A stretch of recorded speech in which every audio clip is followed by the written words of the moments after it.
Most people look at Bitcoin's price today and feel one thing: fear.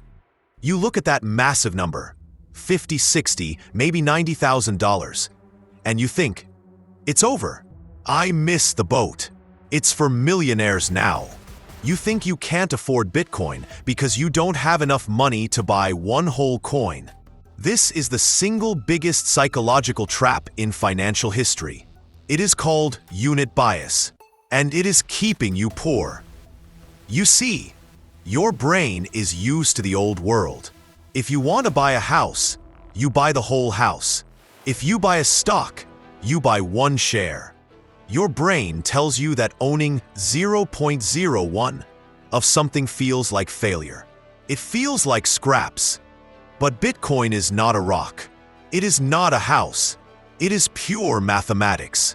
Think of it like a digital pizza, but an indestructible one.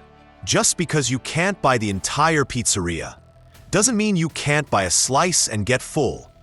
In fact, one single Bitcoin is made of 100 million tiny units called Satoshis. Here is the trick your brain plays on you. You see 0.001 Bitcoin in your wallet and you feel small.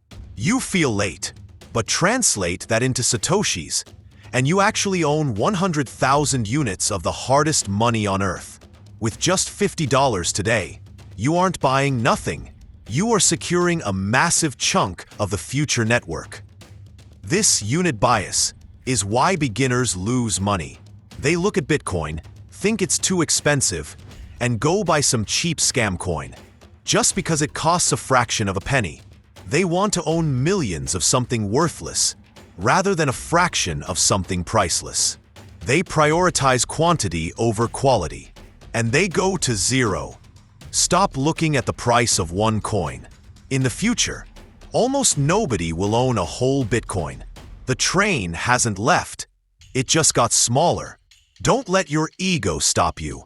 Start stacking Satoshis, because in a few years, even 0.1 Bitcoin might be enough to change your life forever. Welcome to the reality beyond the chart.